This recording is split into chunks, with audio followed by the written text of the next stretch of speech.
Ich bekam einen Tipp. Ich soll zu der Halbinsel Dilek. Dort sei es besonders schön. Es gibt Pinienwälder und Strände mit glasklarem Wasser. Das Baden dort soll ein unvergessliches Erlebnis sein.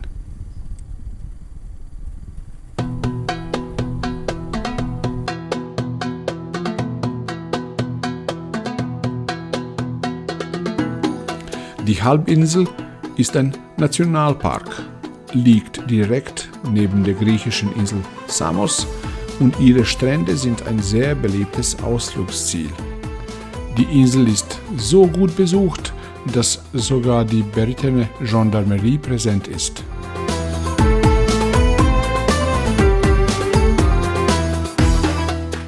Allerdings den größten Eindruck hinterließen die Begegnungen tierischer Art auf mich. Eine solche räumliche Nähe habe ich noch nie erlebt.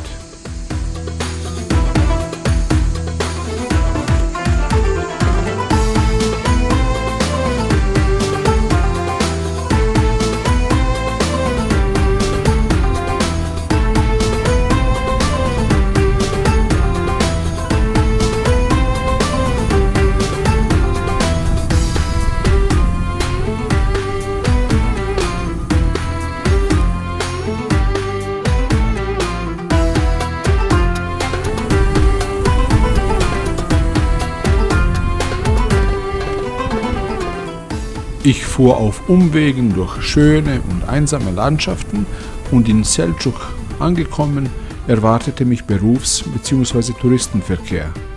Zum Glück ist die Stadt nicht groß, ich war schnell bei meiner Unterkunft. Einer Überlieferung nach hat in Ephesus der Apostel Johannes gelebt und dort ist er auch gestorben. Über seinem Grab wurde später eine riesige Kirche erbaut.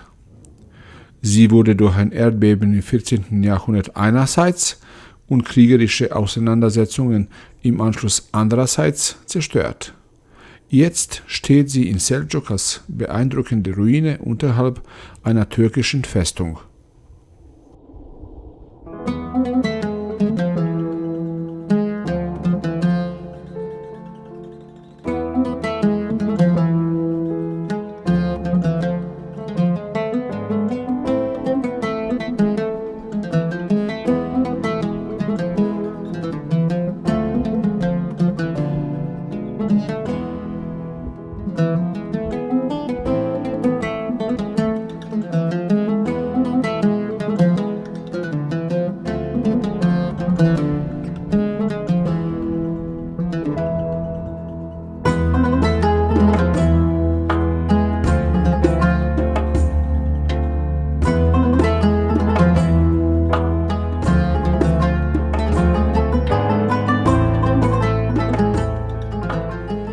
Oben gibt es eine wunderschöne Aussicht auf die Stadt und ihre Umgebung.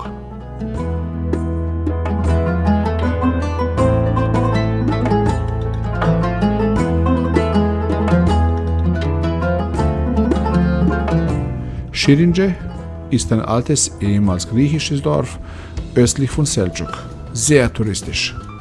Anfangs war ich eher enttäuscht. Als ich vom Parkplatz zur Dorfsmitte lief, dachte ich, ich bin auf einem Jahrmarkt gelandet. Einem Souvenirsammler wird es warm ums Herz. Von Plastikschrott bis zu Lederaccessoires ist dort alles zu haben.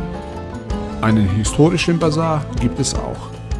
Zwar sieht er etwas wenig historisch aus, aber als Basar ist er gut bestückt.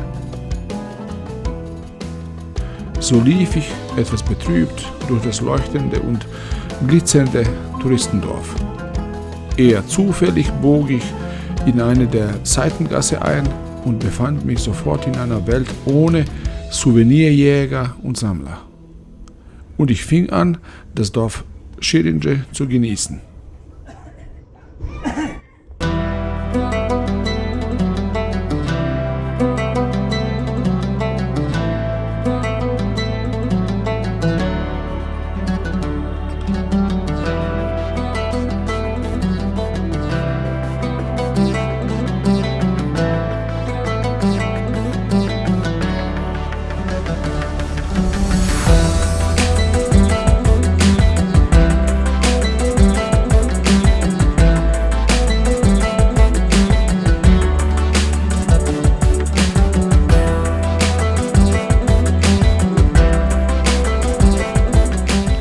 Irgendwann musste ich zurück nach Selçuk und kam zu meiner Unterkunft, als es schon dunkel war.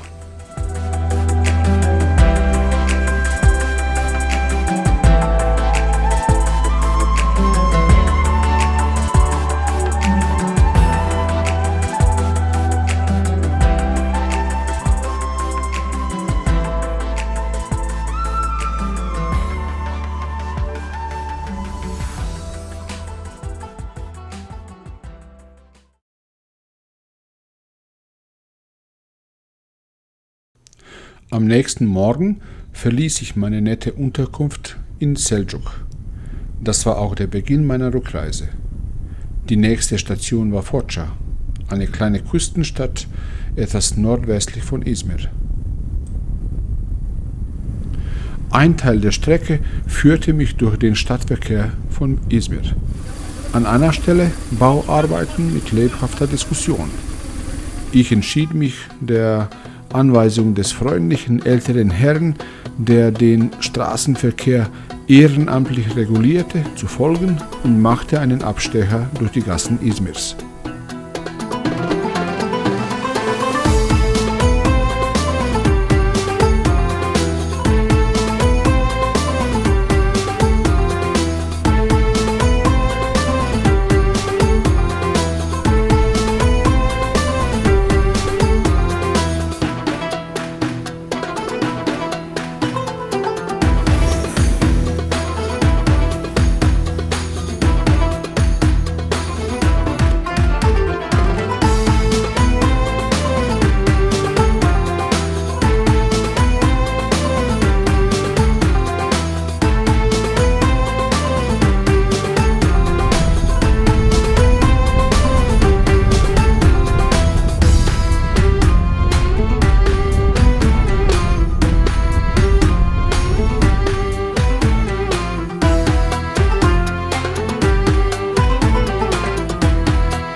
Als ich 3 Jahre früher nach Georgien fuhr, habe ich in Ünye an der Schwarzmeerküste Metin, einen netten Lebenskünstler aus Foça, kennengelernt.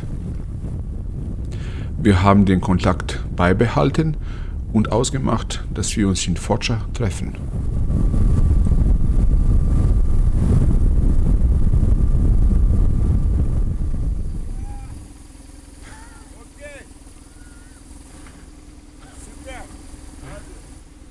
Und es wurde ein tolles Wiedersehen.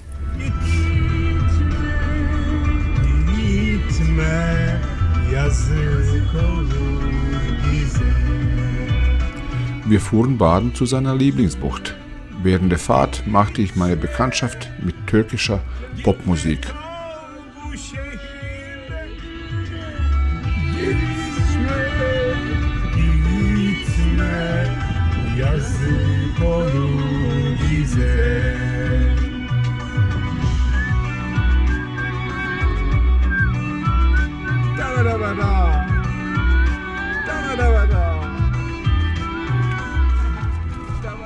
That's your place, or?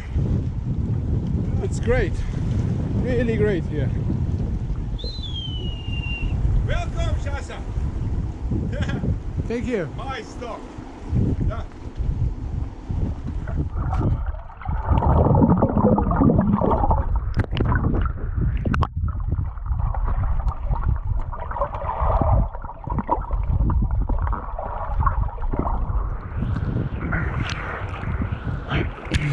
Und die Bucht, die war wirklich eine Wucht.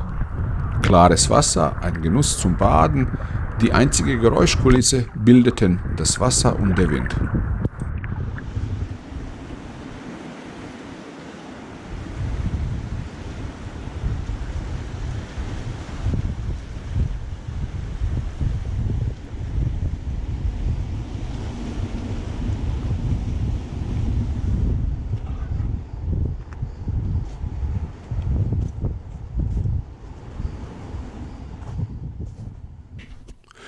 Wir fuhren zu seinem Grundstück im Hinterland von Foggia, wo er mitten in einem riesigen Olivenhain ein Steinhaus baut.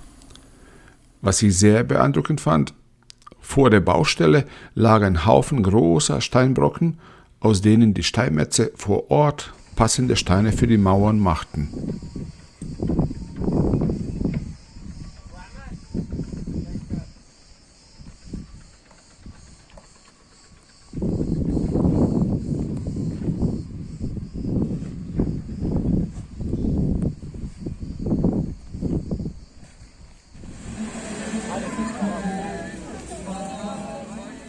Auch wenn sehr touristisch, hat mir Eski Foggia gefallen.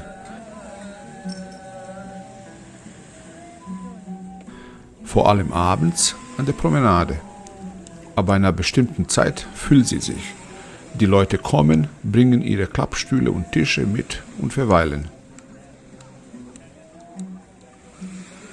Nicht wenige, oft Familien, haben ihr Abendessen dabei. Es entsteht eine sehr entspannte Atmosphäre.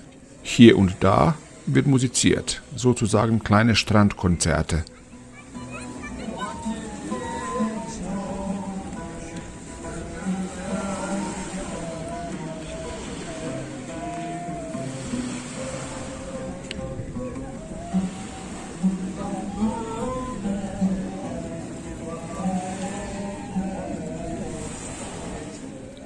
Etwas weiter im Hafen befinden sich Kneipen und Restaurants. Und zwar viele. Nicht selten stehen vor den Restaurants Kundenjäger, die um die Kunden buhlen. Aus vielen Lokalen hört man Live-Musik.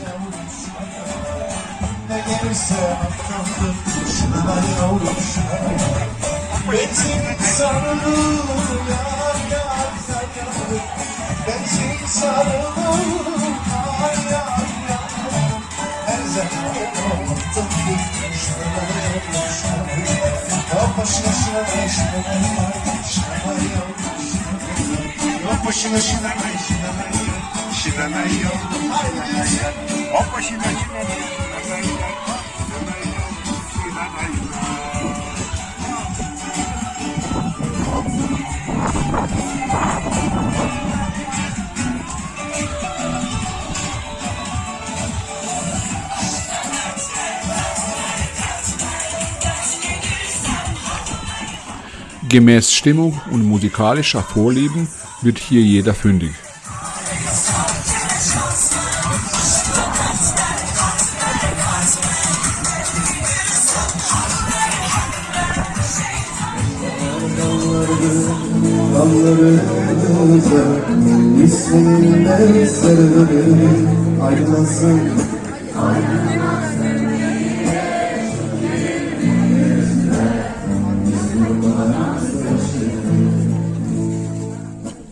Als ich mich dann am Abend von Metin verabschiedet hatte, lief ich noch eine Weile alleine durch Foggia. Einen Tag davor bin ich bei der Autofahrt mit Metin zu einem wahren Kenner der sentimentalen türkischen Populärmusik geworden. Und vor einem Café klang es ähnlich sentimental wie im Auto. Da dachte ich, ein Ort für mich, um den Abend ausklingen zu lassen. Acımasız olma şimdi bu kadar. Dün gibi çekip gitme. Bırak da sarılayım ayaklarına. Kum gibi ezip geçme.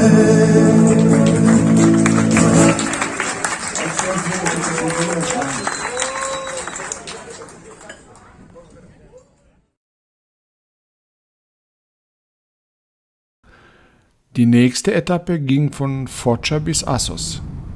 Ich wollte unterwegs frühstücken und hielt in einer Straßenkneipe mit einer nicht englisch sprechenden Bedienung an. Nach meiner kurzen Pantomime-Einlage, ergänzt mit einem einzigen türkischen Wort Kahvalti, zu Deutsch Frühstück, verschwand der Kellner. Eine Weile später, als ich mich schon fragte, ob er meine Frühstückspantomime überhaupt verstanden hatte, kam er. Tatsächlich mit dem Frühstück.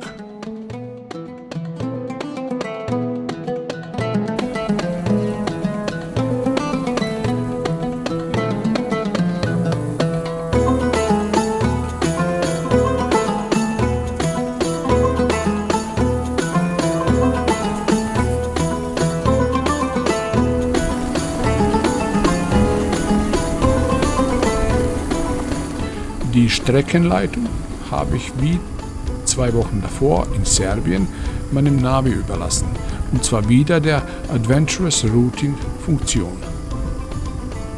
Die Fahrt ging durch das einsame und bergige ägäische Hinterland. Es war sehr heiß.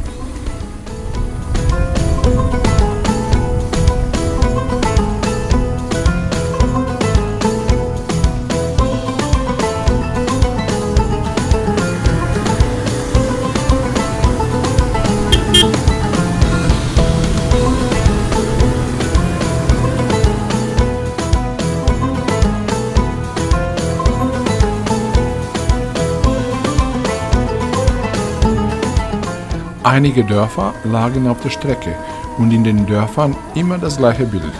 Niemand war draußen zu sehen, außer in der Dorfmitte um die Moschee. Auffallend, es waren ausschließlich Männer.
So fuhr ich weiter, ich genoss die Fahrt und kam gegen Abend im Sonnenschirm Mekka Assos an. Als erstes begrüßte mich dort ein Empfangskomitee bestehend aus 3 Streunerhunden. Hey.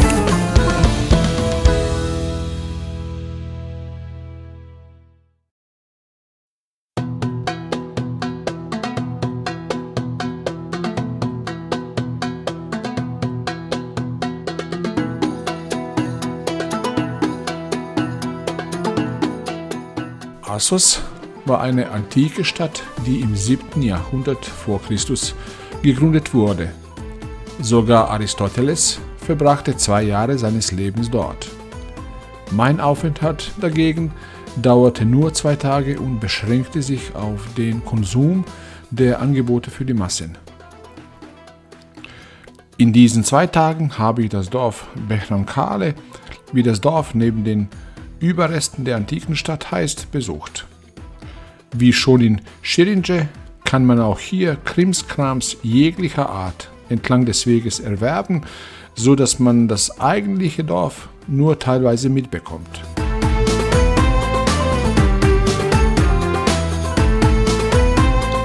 Unterhalb des Dorfes gibt es kilometerlange Kiesstrände. Massentourismus-Liebende werden hier glücklich. Hinter dem Strand unzählige Unterkünfte. Und jede von ihnen hat ihren eigenen, sozusagen privaten Strandabschnitt mit Sonnenschirmen und Liegen. Am Strand meiner Unterkunft gab es auch Pommes und Getränke. ein beliebtes Angebot und dementsprechend waren nur wenige Schlanke zu sehen.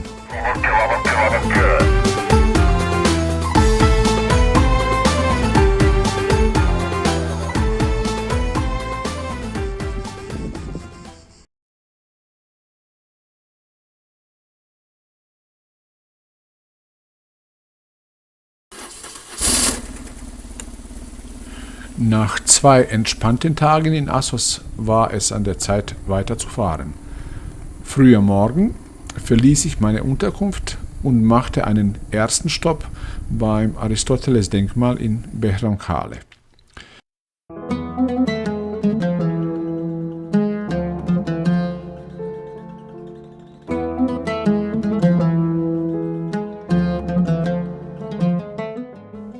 Dort, zu Füßen des Denkers, saßen 3 Souvenirverkäuferinnen, wahrscheinlich denkend an ihren bevorstehenden, sehr heißen Geschäftstag.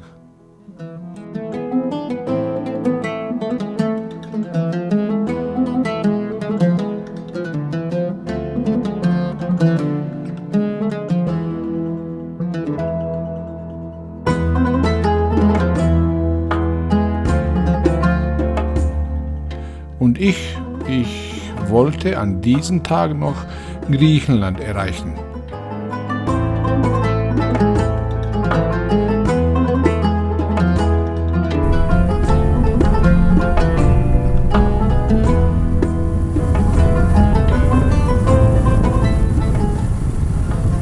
So fuhr ich bei wolkenloser Hitze Richtung Norden.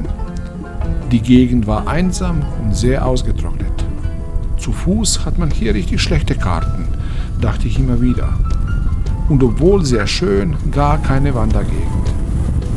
Unterwegs, neben der Straße, sah ich skurrile, bunkerartige Behausungen für Schafe. Sie waren aus übereinander gestapelten Steinen gebaut. Auch Schafe waren drinnen.